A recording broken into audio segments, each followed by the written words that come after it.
Bismillah, alhamdulillah, wa salatu wa salamu ala rasulillah wa ala alihi wa sahbihi wa man wala amma ba'd. Alhamdulillah, as you're aware, many of you are aware, I just returned from Umrah.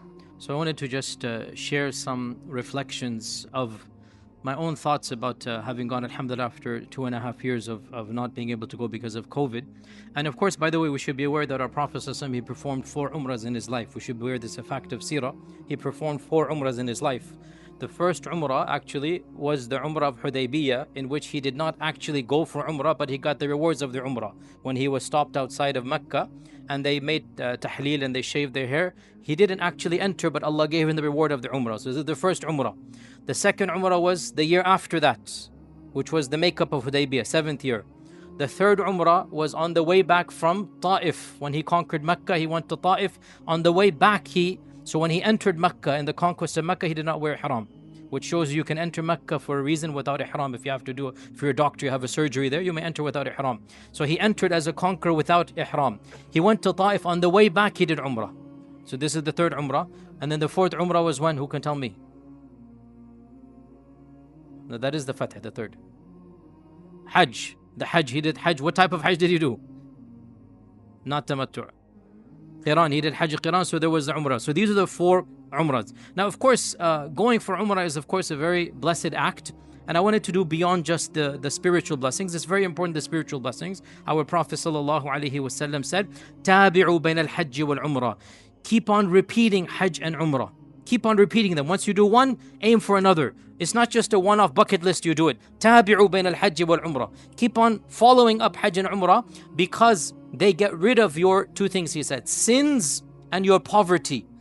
They get rid of your sins and your poverty. Like a furnace gets rid of its impurities, so too, going for Hajj and Umrah, your sins are forgiven and your poverty, because you are spending for the way of Allah. So Allah subhanahu wa ta'ala will give you back. And of course, there are many blessings for Umrah. Our Prophet ﷺ said that Al-Hajj wal-Mu'tamiru wafdullahi ta'ala. The one who does Hajj and the one who does Umrah, they are the delegates and the guests of Allah.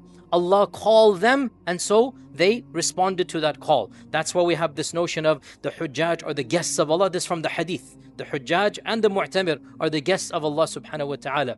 And we know that, Hajj and Umrah, our Prophet ﷺ said that whatever from one Umrah to the next Umrah, our Prophet ﷺ said, all of your sins will be forgiven as long as the major sins are avoided, right? Al-Umratu ila al-Umrah kafaratu lima baynahuma. So from one Umrah to the next Umrah, so your sins shall be forgiven. So these are all spiritual blessings. The blessings of Tawaf, the blessings of kissing the black stone, the blessings of prayer, 100,000 prayers, extra dua, sadaqah. All of this we all know.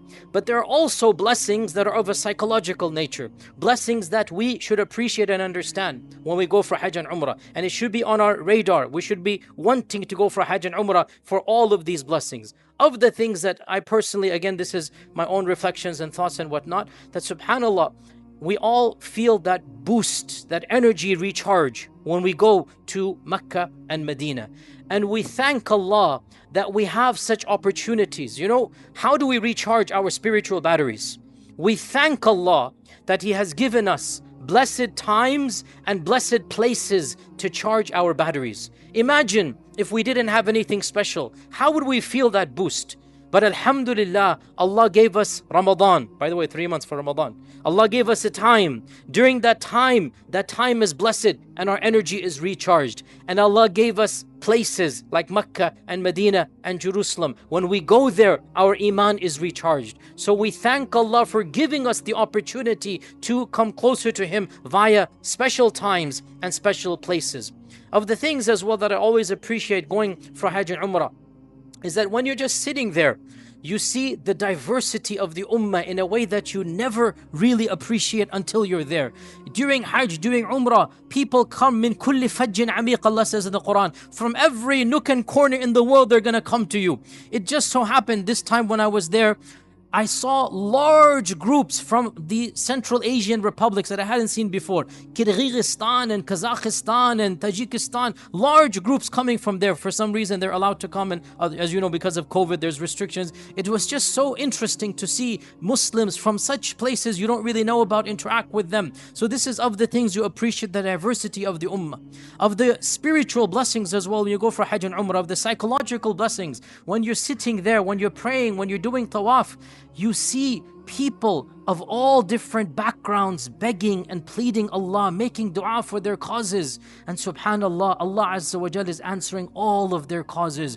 Kulla yawmin huwa fi sha'n. Every single instance, Allah is in sha'n, in a magnificent cause. Allah is answering the dua of the one. And you are marveling at how great and majestic is the Creator, that all of the creations asking, everyone, somebody has a cancer to be cured, somebody's child is sick, somebody is in debt, somebody is a sinner, and they're all begging and pleading Allah around the Kaaba, making dua, and you are amongst them as well. And this is indeed one of the signs of Allah's magnificence, and that Allah is As-Samad. What does As-Samad mean? As-Samad means the one whom everyone asks of their needs. We see this when we're in Mecca, that everybody is begging and pleading in their own manner, and you feel a sense of the azama, or the greatness of Allah subhanahu wa ta'ala. Of the spiritual and of the psychological blessings of going, when you go for Umrah, when you go for Hajj, subhanallah, everybody's enthusiasm goes up. Even the worst sinner, when he gets to the Mecca, when he gets to the Kaaba, even the one who never prays, when you get to the Umrah, khalas, you're going to be praying tahajjud. 3 a.m. you're going to the Rawda, you're praying. And this is an amazing reality that Allah is demonstrating to the worst sinner, you have it in you to be a better person. He gets that opportunity when he's in that blessed place. The worst of the worst. How many people are committing sins? They're drunkards. They're far from the Deen.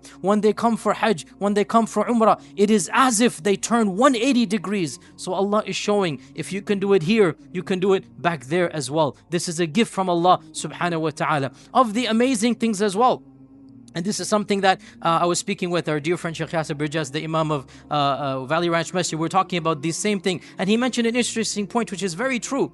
He said when people go for Umrah, all of a sudden they're very, very eager to follow every aspect of the sunnah. They ask you, how did you do tawaf sallallahu alaihi wasallam? They ask you, should I do the right hand this? Should I go this way? Where do I say the 2 rak'ah? When do I drink zamzam? Even though the 2 rak'ah after tawaf, the drinking zamzam, nobody said it's fard. Nobody said it's rukun. It's a sunnah. You do it, you do it. You don't, you don't. But when you get there, the bar is raised. You want to know step by step, where did he sallallahu alaihi wasallam pray? What did he do? What was the dua that he made at Safa, at Marwa? Everybody knows it's sunnah. It's not a rukun. If you don't do it, your tawaf is valid, your sa'i is valid. But when you get there, the spirit of obedience. And by the way, nobody asks, why is the right shoulder uncovered? Why do we walk fast the first 3 times? Why? Nobody asks. They want to just sami'na wa ata'na. The spirit of Iman, of taqwa. This is the essence of worshipping Allah. Ubudiyya. Sami'na wa ata'na. We hear, we obey. Nobody begins to find a loophole and questioning this and that. That spirit of utter submission, this is what Islam is about. When Allah says, we do. When the Prophet says, we do. And when it comes to the rituals of Hajj and Umrah, they are rituals that we call it in Arabic غير معقولة المعنى. They're not rational that you understand. Why is it 7? Why not 5? Why not 8? Why not 9? Why do we go counterclockwise? There is no rational reason. It is a reason that Allah says to do, and we do. And this demonstrates the real spirit of worshipping Allah. And Allah is showing us, just like we don't question Him there, why should we question Him over here? Just like we submit when we're there, we want to do the best that we can, so too we should do over here. So the spirit of worshipping Allah, we taste it. And most importantly, and this is a reality that all of us feel, the tiredness of the body and the pleasures of the soul, they are demonstrated to be 2 distinct factors. Every one of us is tired after Hajj and Umrah physically. It's actually much longer than we thought it would be. That walk between Safa and Marwa, and jet lag, and the plane and whatnot, Ihram, it's such an irritation and nuisance on the body. We all know it, those that have been.